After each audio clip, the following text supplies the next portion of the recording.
श्री पतंजली मुनींनी योगसूत्रे लिहिली आहेत. प्रत्येक सूत्र म्हणजे एका ओळीत लिहिलेलं सूत्र जरी असलं तरी त्याचा अर्थ खूप विस्तृत आहे. परंतु थोडक्यात येथे सूत्र सादर करण्याचा प्रयत्न करत आहे. पतंजलींनी लिहिलेल्या योगसूत्रामध्ये एकूण 4 भाग आहेत. त्यामधला पहिला भाग आहे समाधिपाद, दुसरा आहे साधनपाद, तिसरा आहे विभूतिपाद, चौथा आहे कैवल्यपाद. समाधिपाद चिंतनावर आधारित आहे. त्यातील योगसूत्रे आणि त्याचा थोडक्यात अर्थ स्पष्ट करणार आहे. अथ योगानुशासनम. पतंजली योगदर्शनामध्ये म्हणतात की आता हिरण्यगर्भांच्या उपदेशापासून परंपरेने प्राप्त झाले योगशास्त्र आता आरंभले जात आहे. अनुशासन, अनु हा उपसर्ग म्हणजे योगशास्त्राची परंपरा हिरण्यगर्भापासून झाली याचे द्योतक आहे. त्यासाठी दिलेल्या सूचना, आज्ञा आता प्रारंभ होत आहेत. योग चित्तवृत्ती निरोधः. पातंजल योगसूत्रामध्ये योग म्हणजे चित्ताच्या वृत्तीचा निरोध होय. चित्त म्हणजे मन असे टीकाकार म्हणतात. वेदांतामध्ये अंतःकरण, मन, बुद्धी, चित्त, अहंकार हे होय. आणि या मनुष्यामध्ये जे जे चेतना प्रेरित आहे ते सर्व चित्त प्लस आत्मा, चित्तात्मा. मग चित्ताच्या वृत्ती म्हणजे गोलाकार तरंग किंवा लहरी आहेत. त्रिगुणात्मक चित्ताच्या गुणवृत्तीप्रमाणे 5 अवस्था वर्णिलेल्या आहेत. मूढ, क्षिप्त, विक्षिप्त, एकाग्र, निरुद्ध या चित्ताच्या वृत्तरूपी अवस्था आहेत. आणि त्या वृत्तीचा निरोध म्हणजेच योग आहे असं पतंजलींना सांगायचं आहे. चित्ताच्या वृत्तीचा निरोध झाल्यानंतर पुढील सूत्र मांडत ते सांगतात, तदाहा दृष्टुः स्वरूपे अवस्थानम. म्हणजे चित्ताच्या वृत्तीचा निरोध झाला की दृष्टाला आपल्या रूपात पुन्हा प्रतिस्थापन करता येते. चित्तातील सर्व वृत्तीचा निरोध होतो तेव्हा दृष्टा स्वतःच्या रूपाने अवस्थित होतो. म्हणजे स्वतःच्या रूपाचा अस्तित्वाचा शोध घ्यायला सुरुवात करतो. वृत्तीसारूप्यमितरत्रः. पातंजल योगसूत्रानुसार दृष्टा पुरुषाची चित्ताच्या वृत्तीशी एकरूपता होते. पातंजल योगदर्शनानुसार निरोधाव्यतिरिक्त इतर अवस्थामध्ये तो दृष्टा चित्तातील वृत्तीशी स्वरूपता पावल्यासारखा असतो. वस्तुतः दृष्टा म्हणजे आत्मा निर्विकार असतो, परंतु अविद्या दोषामुळे निरुद्धावस्था नसता दृष्टा चित्तवृत्तीशी एकरूप झालेला असतो. हा मिथ्याभास आहे. परंतु जोपर्यंत योग साधनेद्वारा चित्ताच्या वृत्तीचा निरोध होत नाही तोपर्यंत दृष्टा वृत्तीलाच आपले स्वरूप समजतो. त्यामुळे चित्तवृत्ती निरोध रूप योग आवश्यक आहे. वृत्तया पंचस्तया क्लिष्टः. मग या वृत्ती ज्या आहेत त्या 5 प्रकारच्या आहेत. त्यात काही क्लिष्ट आहेत, काही अक्लिष्ट आहेत. पातंजल योगदर्शनानुसार ज्याचा निरोध करायचा आहे अशा क्लेशादी 5 वृत्ती आहेत. त्या वृत्ती क्लेश व अक्लेश अशा 2 प्रकारच्या असतात आणि त्या योग साधनेत विघ्नरूप असतात. काही अक्लिष्ट वृत्ती योग साधनेत सहाय्यक असतात. अशा अक्लिष्ट वृत्तीचा देखील निरोध करून योग सिद्ध करता आला पाहिजे. प्रमाण, विपर्यय, विकल्प, निद्रा, स्मृतयः. पातंजल योगसूत्रानुसार प्रमाण म्हणजे वास्तव ज्ञान, विपर्यय म्हणजे विपरीत वा खोटे ज्ञान, विकल्प म्हणजे कल्पना, निद्रा म्हणजे झोप, स्मृती म्हणजे आठवण या चित्ताच्या 5 वृत्ती आहेत. पातंजल योगदर्शनानुसार प्रमाण, विपर्यय, विकल्प, निद्रा आणि स्मृती या वृत्ती आहेत. कैवल्य प्राप्ती न झालेल्यांच्या बाबतीत या वृत्ती क्लेशकारक म्हणजे चित्तात द्वेषादी भावना निर्माण करतात म्हणून क्लिष्ट असतात. तर जीवनमुक्तीच्या बाबतीत त्याच्या बुद्धीत जरी प्रकाश, प्रवृत्ती आणि मोह हे दोष प्रसंग निर्माण झाले तरी तत्व साक्षात्कारामुळे चित्तातील क्लेशाची निवृत्ती झालेली असल्याने चित्तात द्वेष, आकांक्षा इत्यादी क्लेश उत्पन्न होत नाहीत. त्यामुळे पुढील सूत्रात प्रमाणवृत्तीचे प्रकार सांगितले आहेत. प्रत्यक्षानुमागमः प्रमाणानि. पातंजल योगसूत्रानुसार प्रत्यक्ष, अनुमान व आगम ही प्रमाणे आहेत. पातंजल योगदर्शनानुसार प्रत्यक्ष, अनुमान आणि आगम ही तिन्ही प्रमाणे वस्तूच्या प्रत्यक्ष ज्ञानाला साधक म्हणून आवश्यक आहेत. प्रत्यक्ष प्रमाण म्हणजे पंचज्ञानेंद्रियाद्वारे होणाऱ्या ज्ञानाला प्रमाणजन्य ज्ञान म्हणतात. डोळ्यासमोर जे घडलेले आहे, कानाने ऐकलेले आहे, स्पर्शाने अनुभवलेले आहे, गंध घेतलेले, चव पाहिलेले ज्ञान हे प्रत्यक्ष ज्ञान असते. अनुमान प्रमाण प्रत्यक्ष प्रमाणुभूत ज्ञानाच्या पूर्वानुभवानुसार त्याचे कारण काय असू शकेल हे बुद्धी जाणते. अशा बुद्धिजन निश्चय म्हणजे अनुमान प्रमाण होय. जसं दूर दिसला तर तिथे अग्नी असेल असे समजतो, त्याला आपण अनुमान म्हणतो. संकटास न घाबरणाऱ्यास धीट म्हणतो व अशा प्रसंगात पळून जाणाऱ्याला आपण भित्रा म्हणतो. हे गुणासंबंधी केलेले अनुमान आहेत. आता आगम प्रमाण म्हणजे काय? आगम प्रमाण म्हणजे आप्तवचन किंवा बाबा वाक्य प्रमाण. बाबा म्हणजे जी व्यक्ती आपल्या कल्याणाचाच फक्त हेतू ठेवून वागते ती व्यक्ती, हे लक्षात ठेवले पाहिजे. जसं ऋषीमुनी, साधू संत यांनी सर्वांच्या कल्याणाकरता केलेला उपदेश हा सत्य मानणे म्हणजे आगम प्रमाण होय. अशा प्रकारे वृत्तीचे 5 प्रकार, प्रमाण, विपर्यय, विकल्प, निद्रा, स्मृती आणि प्रमाणाचे 3 प्रकार, प्रत्यक्ष प्रमाण, अनुमान प्रमाण, आगम प्रमाण हे सांगितलेले आहेत. यापुढे जाऊन पतंजली म्हणतात, विपर्ययो मिथ्या ज्ञानमतद्रुप प्रतिष्ठम. पातंजली योगसूत्रात सांगितल्याप्रमाणे विपर्यय म्हणजे ज्या गोष्टीचे ज्ञान चित्त मिळवू इच्छिते तिच्या वास्तव रूपावर आधारलेले नसल्याने खोटे असण्यास ज्ञान विपर्यय होय. आणि ज्या वस्तूचे जे वास्तविक स्वरूप आहे त्यावर त्या वस्तूचे ज्ञान होत नसून अतद्रूप म्हणजे दुसऱ्या वस्तू स्वरूपावर जेव्हा ती पहिली वस्तू भासते तेव्हा होत असलेले मिथ्या ज्ञान होय. एखाद्या गोष्टीचे किंवा वस्तूचे वास्तव रूपाशी विसंगत असे ज्ञान, विपरीत असे ज्ञान, त्यास विपर्यय ज्ञान असे म्हणता येईल. ज्या साधनेने यथार्थ ज्ञान होते त्यानेच विपरीत ज्ञानही होते. हे मिथ्या ज्ञान कधीकधी भोगामध्ये वैराग्य करणारा असतो. विपर्यय वृत्तीचा नाश हा प्रमाण वृत्तीनेच होतो. शब्द ज्ञानानुपाती वस्तुशून्यो विकल्पः. पतंजल योगसूत्रात शाब्दिक ज्ञानाला अनुसरून वस्तुशून्य कल्पना म्हणजे विकल्प होय असे सांगितले आहे. योगदर्शनानुसार शब्दापासून उत्पन्न झालेले जे ज्ञान ते शब्दज्ञान. शब्दज्ञानाच्या मागोमाग उत्पन्न होणाऱ्या त्याचा स्वभाव असतो. पण जो वस्तुशून्य आहे म्हणजे ज्याच्या आधाराला अशा प्रकारची वस्तू नसते अशा प्रकारचा जो बोध होतो तो विकल्प होय. अवास्तव कल्पना चित्तात असतानाही वृत्ती विकल्प वृत्ती होय. उदाहरणार्थ आकाशवेलीचे फूल, सशाचे शिंग असे शब्दाच्या वर्णनाने जी कल्पना केली जाते त्याला वास्तवात काही असण्याची शक्यता नसते. त्यालाच विकल्प वृत्ती म्हणतात. अभाव प्रत्ययालंबना वृत्तिर्निद्रा. पातंजल योगसूत्रानुसार अभावाचा प्रत्यय हाच आधार असणारी वृत्ती निद्रा आहे. पातंजल योगदर्शनानुसार पदार्थामागच्या अभावाचा जो प्रत्यय म्हणजे अनुभव तो त्या वृत्तीला आलंबन म्हणजे आधार असतो. ती वृत्ती म्हणजे निद्रा. अभाव म्हणजे नसणे, निद्रा म्हणजे गाढ झोप, स्वप्नयुक्त झोप. या निद्रेत येत नाही तर चित्तास स्वप्नरूपी अनुभव मिळत असतो. सत्वगुण दुर्बल होऊन तमोगुणाचे प्राबल्य असते तेव्हा झोप, तंद्रा व मूर्छा या अवस्था संभवतात. तंद्रा म्हणजे दुसऱ्याने प्रयत्नाने येणारी धुंदी, त्याला आपण हिप्नोटिझम म्हणतो. तर अंतर्बाह्य कारणाने शुद्ध हरपली म्हणजे मूर्छावस्था येते. म्हणूनच निद्रेनंतर सुखानुभव येतो तसा तंद्रा किंवा मूर्छावस्थेत येत नाही.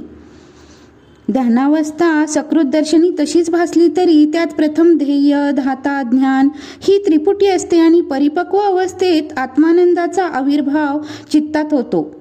निद्रेत अशा प्रकारच्या आत्मानंदाचा अनुभव नसतो, नाहीतर प्रत्येक माणसाला कैवल्य प्राप्ती झाली असती. अनुभूत विषया सप्रमोषा स्मृती. पातंजल योगसूत्रानुसार अनुभव घेतलेला विषय काळाकडून सर्वस्वी हिरावला न जाणे म्हणजे स्मृती, म्हणजे आठवणीत ठेवणे म्हणजे स्मृती. पातंजल योग दर्शनानुसार पूर्वी अनुभवलेल्या विषयाचा असंप्रमोष म्हणजे त्या अनुभवामुळे चित्तात उत्पन्न होणारे त्या विषयाचे अनुसंधान ही स्मृती आहे.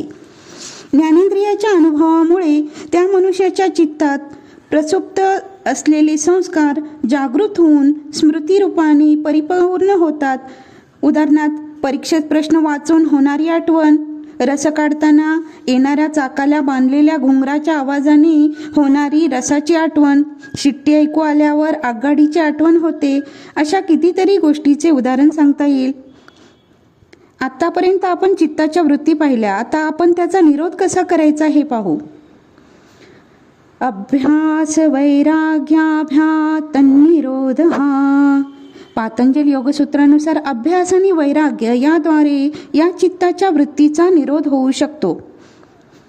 अभ्यास व वैराग्य ह्या दोन्ही उपायांनी चित्तवृत्तीचा निरोध करता येतो. वृत्ती मागून वृत्ती येत असतात आणि आधीच्या वृत्तीचा उपशम होऊन नवीन वृत्ती निर्माण होतात. निरोधात वृत्तीच्या उपशमाला प्राधान्य असून त्याविषयी पुढील वृत्तीचा अनुदय अभिप्रेत असतो. या दोहोंतील अंतर वाढवण्याची सवय करणे म्हणजेच अभ्यास होय. अभ्यासाशिवाय बाहेर ओढणाऱ्या विषयाकडे चित्त धावू नये, म्हणून बाह्य विषयाविषयी अनासक्ती म्हणजेच वैराग्य असल्याचा निवृत्तिक आनंदाची आवड निर्माण होते. सुखकारक विषय परत मिळवण्याची इच्छा तसेच दुःखकारक विषयाचा पुन्हा प्रत्यय होऊ नये अशी इच्छा या दोन्ही वासना क्लेशकारक असतात. या दोहोबद्दल अनासक्ती म्हणजेच वैराग्य होय. तत्र स्थितो यज्ञोऽभ्यासः. मग तिथे स्थिरावण्याचा प्रयत्न करणे म्हणजेच अभ्यास होय. म्हणजेच चित्ताची जी स्थिती आहे तिचे स्थिरता साधण्यासाठी केला जाणारा प्रयत्न म्हणजे अभ्यास होय. पूर्ववृत्तीचा उपशम झाल्यावर नवीन वृत्तीचा उदय क्षणमात्र थांबविता आला तर त्या क्षणापुरता निरोध साधला जातो. अशा निवृत्तिक चित्ताचा कालावधी वाढवण्यास अंतर्स्फुरत सामर्थ्य वाढवण्याचा प्रयत्न करणे हा अभ्यास होय. स तु दीर्घकाले नैरंतर्य सत्कारा सेवितो दृढभूमी. मग हा प्रयत्न दीर्घकाळ अखंडित सत्कार भावनेने अंगीकारला तर दृढमूल होतो. निरंतर म्हणजे खंड न पडता आणि प्रेमादर भावनेने एखाद्या गोष्टीसाठी पुन्हा पुन्हा प्रयत्न करणे म्हणजे योगाभ्यासाचा दिनक्रमाचा सहज स्वभाव झाला पाहिजे. आता वैराग्याबद्दल पुढील सूत्रात सांगितलेले आहे. दृष्टानुश्रविकं विषयं वितुष्णस्य वशिकार संज्ञा वैराग्यम. अशा वेळी मग दृष्टाला पाहता येतील अशा, ऐकण्यात येतील अशा विषयाविषयीच्या निरीच्छ झालेल्यांचे वैराग्य हे वशिकार नामक वैराग्य म्हणता येईल. आपल्या सर्व इंद्रियावर वशिकार झाला आहे ही जाणीव असलेली वैराग्य अवस्था होय. ज्याचा प्रत्यक्ष अनुभव घडला ते दृढ विषय आणि शास्त्राधिकांवरून जे समजले ते अनुश्रविक विषय होत. या दोन्ही प्रकारच्या विषयाविषयीची तृष्णा म्हणजेच आसक्ती ती ज्याच्या चित्तातून नाहीशी झाली आहे अशा वितुष्ण पुरुषांचे विषयाविषयींचे वैतुष्ण म्हणजे वैराग्य ते वशिकार संज्ञक वैराग्य होय. मग या वैराग्याच्या 4 पायऱ्या सांगितलेल्या आहेत. यतमान वैराग्य, व्यतिरेक वैराग्य, एकेंद्रिय वैराग्य आणि वशिकार वैराग्य. या वैराग्याच्या पुढची पायरी आहे ईश्वर प्राणिधान. ईश्वर प्राणिधानाद्वा. ईश्वर प्राणिधानाने सुद्धा वरील असंप्राप्त समाधी साध्य होते. कर्मयोगात सर्व कर्मे ईश्वरार्पण करायची असतात. प्राणिधान म्हणजे सर्वस्वी शरण जाणे असा अर्थ होतो. भक्तीची परमोच्चता पूर्ण म्हणजेच ईश्वराला शरणागती ही खरी गुणे अंगी बांधली जातात. आपल्या भारतीय संस्कृतीमध्ये भक्तालाच परमेश्वरापेक्षा उच्च स्थान दिलेले आहे. म्हणजेच संपूर्णपणे आपल्या सर्व कृती ईश्वराला अर्पण करून शरण जाणे हा भक्ती मार्ग आहे आणि यालाच पतंजली मुनींनी ईश्वर प्राणिधानाद असे नाव दिले आहे. भक्तियोग हा स्वयंपूर्ण मार्ग असल्याने श्री पतंजलींनी मान्य केले आहे. गीतेत सांगितल्याप्रमाणे ये यथा मा प्रवेद्यन्ते तातेव भजाम्यहम्. अशा प्रकारे ईश्वर प्राणिधानाला पतंजली मुनींनी अनन्यसाधारण महत्त्व दिले आहे. क्लेश कर्म विपाकशये अपरामृष्टः पुरुष विशेष ईश्वरः. यापुढे जाऊन मुनी म्हणतात की क्लेश कर्म त्यांचा विपाक व आशय यांचा स्पर्शही नाही असा विशेष पुरुष म्हणजेच ईश्वर होय. ईश्वर म्हणजे अन्य कोणीही नसून ज्याला क्लेशकर्माचा विपाक नाही किंवा अविद्या, अस्मिता, राग, द्वेष, अभिनिवेश हे 5 प्रकारचे जे क्लेश आहेत, चांगले, वाईट आणि मिश्र असे 3 प्रकारचे कर्म आहेत. जाती, आयुष्य आणि भोग हा त्या कर्माचा विपाक आहे आणि या विपाकाला कारण असलेल्या चित्तातील प्रसुप्त भावना हा आशय त्या सर्वांशी अपरामृष्ट म्हणजेच त्यांच्याशी कसल्याही प्रकारचा संबंध नसलेला पुरुष विशेषतः तो ईश्वर होय. पुढील सूत्रात पतंजली मुनी सांगतात तत्र निरंतिशयं सर्वज्ञ बीजम. तेथे सर्वाधिक सर्वज्ञाचे बीज असते. त्या ईश्वराच्या ठिकाणी सर्वज्ञत्व निरतिशयत्वाने नांदत असते. सृष्टीच्या उत्पत्तीपूर्वी हे सर्वज्ञत्व त्याच्या ठिकाणी बीजरूपात म्हणजे शक्तिरूपाने असते. स एषः पूर्वेषामपि गुरुकालेनानवच्छेदात. काळाने ज्याचे भाग पाडता येत नाहीत असा पूर्वीचाही ज्या जगाच्या उत्पत्तीपासून अगोदरपासून आहे तोच गुरु म्हणजेच ईश्वर आहे. तो ईश्वर सर्व पूर्वजांचाही गुरु आहे, कारण काळाने त्याचा अवच्छेद होत नाही. ईश्वर स्वतः अनादी आणि सर्वांच्याही आदी आहे. त्याला कोणत्याच काळाच्या सीमा नाहीत. पुढील सूत्रात ईश्वराला शरणागती जाण्यासाठी त्याच्या नामाचा प्रकार वर्णिलेला आहे. तस्य वाचकः प्रणवः. अनादी अनंत परमेश्वराचे ध्वनिरूप प्रतीक म्हणजे प्रणव म्हणजेच ओंकार आहे. शास्त्रामध्ये नामजपाचा महिमा सांगितला आहे. गीतेमध्ये देखील जपयज्ञ सर्वश्रेष्ठ सांगितला आहे. म्हणून पतंजली मुनींनी प्रणव मंत्राचा उच्चार हा सर्वश्रेष्ठ सांगितला आहे. पुढील सूत्रात ईश्वराच्या नामाचा प्रयोग कसा करावा याबद्दल ते सांगताना म्हणतात तज्जपस्थ्यर्थ भावनम. तो ओंकार जप आहे आणि त्यावर चित्ताचे भावना एकरूप होऊ द्यावेत.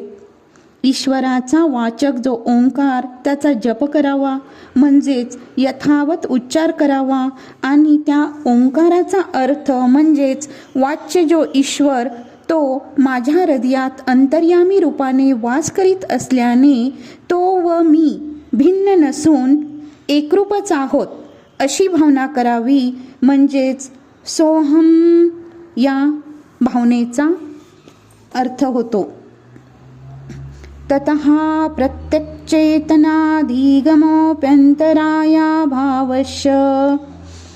मग प्रणव उच्चारणानंतर पुढील बाबतीत सांगताना म्हणतात त्यापासून चेतनेच्या स्वतःच्या उगमाकडे जाणीवेने जाण्याचा प्रवास सुरू होतो.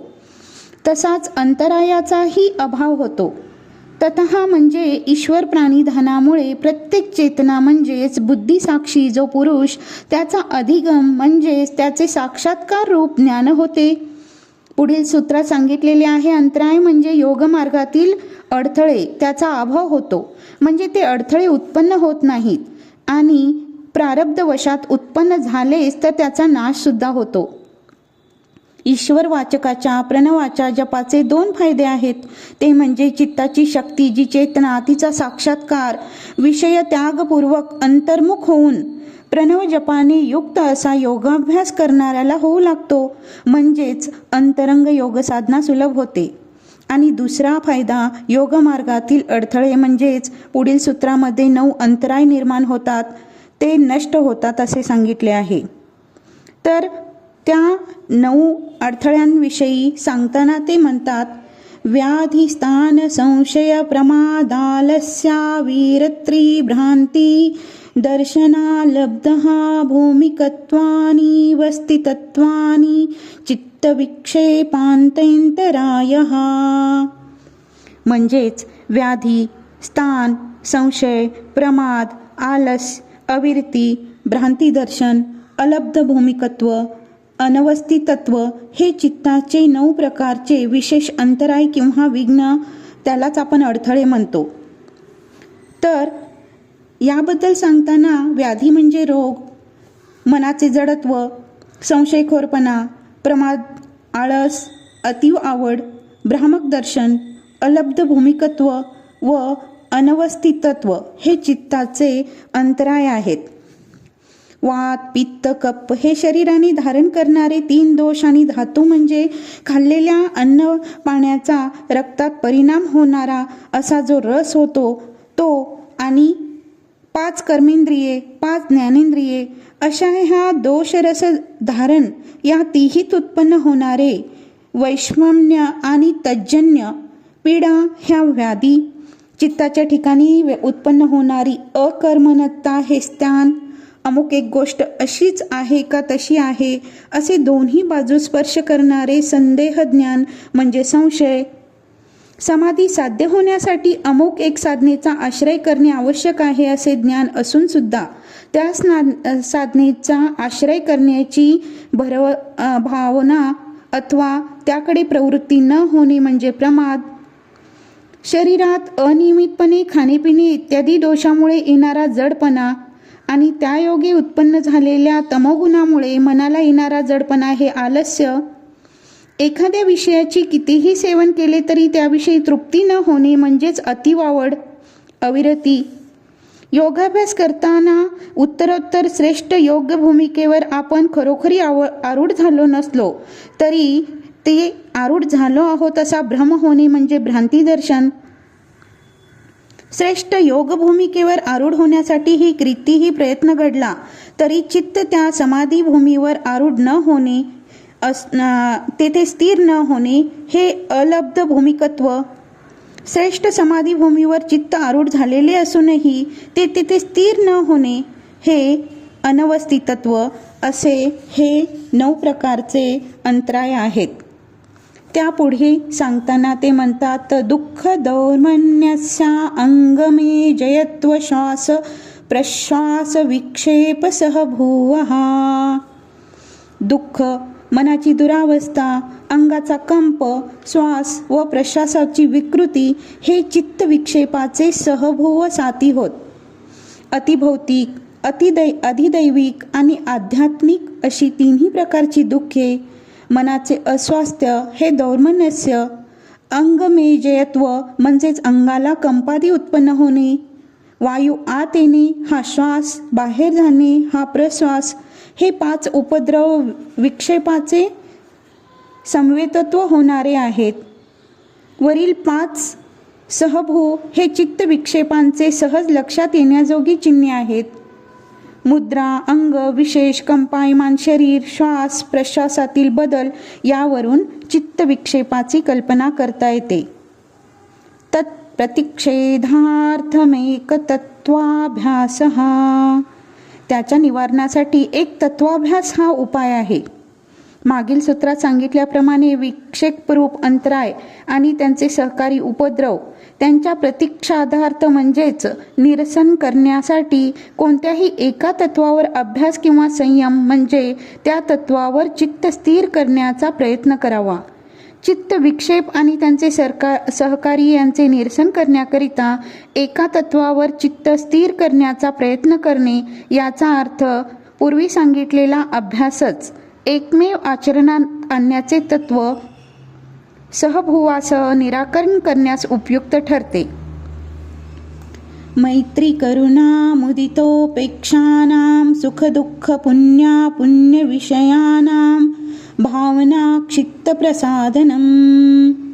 यापुढे पतंजली मुनी म्हणतात, सुख दुःख पुण्य अपुण्य विषयांच्या संबंधी मैत्रीची, करुणीची, आनंदीपणाची व उपेक्षांची भावना मनात उत्पन्न केल्यापासून चित्तप्रसादन होते.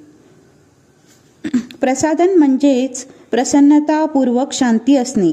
आपल्या आजूबाजूला अनेक घटना घडत असतात. ते आपल्या इंद्रियांचे विषय असूनही आपल्या चित्तात अस्वस्थ निर्माण करतात. म्हणून श्री पतंजलींनी अशाविषयी कशी वागणूक ठेवावी, म्हणजेच चित्त प्रसन्न शांत राहील ते सांगितले आहे. व्यावहारिक जीवनात अशी वागणूक ठेवण्याचा प्रयत्न केला पाहिजे. दुसरी व्यक्ती सुखी असलेली बघून तिच्याशी स्नेहपूर्ण वागणे अवघड असते. आपल्यापेक्षा धन संपत्ती सौंदर्य कोणत्याही बाबतीत अधिक उत्कृष्ट अवस्था परिस्थिती दुसऱ्याची असल्यास आपल्या मनात प्रथम ईर्ष्या किंवा द्वेष निर्माण होतो. त्याऐवजी स्नेहवृत्ती ठेवली पाहिजे. दुःखकर घटनेबाबत करुणा असावी. करुणा ही भावना दुःखाबद्दल सहानुभूती दाखवण्यापेक्षा वेगळी आहे. दुःखाची निर्वसना तर कधीच करू नये. टोचणी लागेल असे बोलू नये. पुण्यकृत्याबद्दल आनंदाची हर्षाची भावना असावी. पापकृत्याबद्दल शिक्षेची किंवा व्यक्तीच्या नाशाची इच्छा न करता त्याबद्दल उदासीन किंवा तटस्थ वृत्ती ठेवावी. प्रयत्नपूर्वक वरीलप्रमाणे समाज जीवनात वागल्यास चित्त शांत आनंदी राहण्यास मदत होते. पश्चर्दन्य विधारण्याभावा प्राणस्य.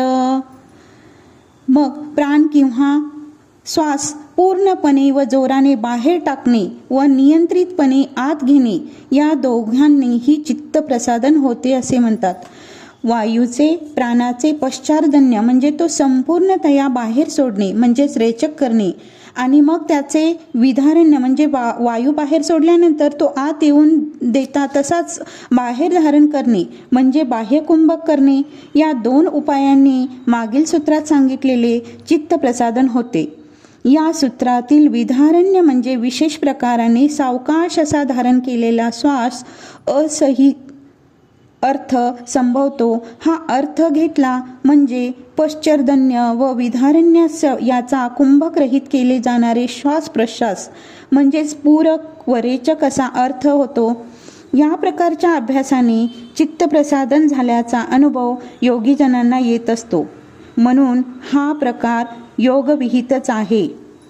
अशा प्रकारे 33 आणि 34 सूत्रामध्ये पतंजलींनी आजूबाजूला घडणाऱ्या गोष्टींना अनुसरून इतरांशी कसे वागावे आणि त्याचबरोबर स्वतः अभ्यास करून नियंत्रित श्वसन करून आपले चित्तप्रसादन कसे करता येईल याबद्दल सांगितलेले आहे.